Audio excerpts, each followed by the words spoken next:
حضرت عمر نے اپنا موڑا زمین کے اوپر. یہ شان تھی عمر رضی اللہ تعالیٰ. ایک مرتبہ جمعے کا خطبہ دے رہے ہیں, خطبے کے اندر عمر رضی اللہ تعالیٰ نے اعلان کر دیا, یار لوگ اتنا مہر مانگ دیتے ہیں نہیں, پھر خوشامد کرتے رہتے ہیں, بیوی کی معاف کر دو, یہ پنگے ہوتے ہیں, جھگڑے ہوتے ہیں, لہذا 4000 یعنی 400 درہم سے زیادہ مہر کوئی نہ مانگے. یہ جمعے کے خطبے میں اعلان کر دیا. حکومتیں چلانی ہوتی ہے تو پالیسی بنانی پڑتی ہے. ایک عورت دروازے پر مل گئی. اس زمانے میں عورتیں بھی مسجد کے اندر آتی تھی. بوڑھی عورت نے عمر کو روکا, عمر آج تو آپ نے عجیب فیصلہ سنایا ہے, 400 درہم سے زیادہ مہر نہیں مانگ سکتے. اللہ کا قرآن تو کہتا ہے وَآتَيْتُمْ إِحْدَاهُنَّ قِنْطَارًا, اگر مردوں نے مال کا ڈھیر بھی عورتوں کو دے دیا ہے تو بھی آپ واپس نہیں لے سکتے. تو اللہ تو ڈھیر کی بات کر رہا ہے, تم نے محدود کر دیا.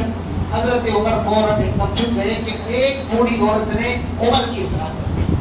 فوراً آئے منبر کے اوپر اعلان کیا, لوگوں ٹھیک ہے عمر اپنی بات کو واپس. یہ مزاج ہونا چاہیے امتی کا کہ قرآن سامنے آ جائے تو پھر بابا ہم سرنڈر ہو جاتے ہیں. آج تو قرآن چیز ہے, چلائے کچھ بھی کرے, ہم اپنی آنا کے سامنے کچھ بھی ماننے کے لیے تیار نہیں ہے. بہرحال بات ربی ہو گئی, پون گھنٹہ تقریباً ہو چکا ہے باتیں کرتے کرتے. جمعے میں بھی آپ بیان سنیں گے, کل انشاءاللہ جمعہ ہے, اور پھر عید کے موقع پر بھی ہوگا. بیان تو ہوتے رہتے ہیں. آپ حضرات کی توجہ سے اللہ نے کچھ باتیں ذہن کے اندر ڈالی ہیں. یہ قرآن پاک کے حقوق بھی میں نے چلتے چلتے بیان کر دیے کہ قرآن کو سیکھنا ہے, اچھے سے پڑھنا ہے, اپنے روٹین کے اندر رکھنا ہے, قرآن کو اپنے سینے کے اندر جگہ دینی ہے, اور قرآن کو سمجھنا بھی ہے. اور قرآن کی آیت اور قرآن کا حکم سامنے آ جائے تو اپنی گردن کو قرآن کے سامنے چھپا دے. اب قرآن کیا کہتا ہے؟ قرآن یہ کہتا ہے کہ جب اتنا بڑا مجمع ہو, ایسے پیارے پیارے چہرے لوگ, کوئی بوڑھا ہے, کوئی جوان ہے, کوئی بیمار ہے, کوئی تندرست ہے, بھائی سب طرح کا مال ہمارے پاس ہے نا باغ کے اندر. پتہ نہیں کس کی دعا اللہ رب العزت قبول فرمانے, کس کی آمین قبول فرمانے. کیوں جی, ہم اس نیت کے ساتھ انشاءاللہ دعا مانگیں گے, اور دعا اخلاص کے ساتھ مانگیں گے. اللہ کو توبہ کرنے والا بندہ اتنا محبوب ہے, اتنا محبوب ہے, اتنا پیار اللہ کو کسی پر نہیں آتا جتنا گنہگار کی توبہ پر اللہ کو پیار آتا ہے. وہ حدیث کے اندر آتا ہے نا, ایک بندے کا اونٹ ساز و سامان سے لدا ہوا ہے, وہ کسی جگہ پر قیام کرنے کے لیے ٹھہرا, آرام کرنے کے لیے. اونٹ وہاں سے نکل کر کے فرار ہو گیا. آنکھ کھلی, دیکھا کہ یہاں تو ریگستان میں بھائی کچھ کھانے پینے کا بھی نہیں, سواری کا انتظام نہیں, فون نہیں, کس سے بات کر رہے. اب زندگی سے مایوس ہو گیا, مرنا ہے بھائی. پھر دوبارہ نیند آ گئی بیچارے کو. دوبارہ نیند آنے کے بعد پھر اٹھا تو دیکھا کہ یہاں پر اونٹ ماں ساز و سامان کے کھڑا ہوا ہے. تو خوشی میں پاگل ہو جاتا نہیں ہو جاتا. جو آدمی بڑھنے کے قریب ہو وہ نا امید ہو گیا. وہ پھر دیکھا کہ بھائی سارا ساز و سامان یہاں پر ہے, تو خوشی میں زبان سے کیا کہتا ہے کہ یا اللہ تو میرا بندہ, میں تیرا رب. یعنی الٹا کر دیا. انسان بعض مرتبہ خوشی میں ہوتا ہے نا, اس کو پتہ نہیں چلتا میں کیا کہہ رہا ہوں, الفاظ ایسے ہوتے ہیں. حضرت موسیٰ علیہ السلام کے بارے میں سنا ہوگا نا, ایک چرواہا اللہ سے باتیں کر رہا تھا, اللہ اگر تو مجھے مل جائے نا تو اپنی بکریوں کا تازہ تازہ دودھ پلاؤں گا تجھے. اب بتائیے, اللہ سے کہہ رہا ہے وہ چرواہا بکریاں چرانے والا, یا اللہ اگر تو مجھے مل جائے تو میں اپنی بکریوں کا دودھ تجھے پلاؤں گا. تیرے کپڑے بھی کسی نے نہیں دھوئے ہوں گے, میں اپنے کپڑے خود اپنے ہاتھوں سے دھو کر کے دھوں گا. وہ چرواہا اللہ سے محبت میں ایسی الٹی سیدھی باتیں کرنا. تو موسیٰ علیہ السلام تو گھبرا گیا, اللہ کی شان میں توہین ہو رہی ہے. لیکن یاد رکھیے, عقل مندوں کے لیے آداب دوسرے ہیں, بے وقوفوں کے لیے آداب دوسرے. موسیٰ علیہ السلام تو نبی ہیں, ان کی تو بہرحال شان یہی ہے کہ وہ اس طرح کی باتیں نہ سنیں نہ کہیں. لیکن وہ آدمی اپنے لیول سے اللہ سے باتیں کر رہا ہے, وہ پڑھا لکھا نہیں ہے, جنگلوں کے اندر رہتا ہے, وہ اللہ کو جانتا نہیں ہے, لیکن اللہ کی محبت اس کے دل کے اندر ہے. تو وہ موسیٰ علیہ السلام نے اس کو ٹوک دیا, ارے بابا کیا کہہ رہے ہو تم. بس وہ ناراض ہو گیا, چونکہ تعلق اس کا ٹوٹ گیا تھا. فوراً وحی آئی اللہ کی طرف سے, اے موسیٰ عقل مندوں کے لیے آداب دوسرے ہیں اور ہمارے ان جیسے بندوں کے لیے آداب دوسرے ہیں. یہ ہم سے باتیں کر رہا ہے, ہمارے ہاتھ پر چھوڑ دو, ہم جانے اور یہ چلے. میرے عزیز بھائیوں, اللہ تو ایسے محبت کرنے والے ہیں, اس لیے کسی کی ظاہری حالت کو دیکھ کر کے اس پر فتویٰ نہیں لگانا چاہیے.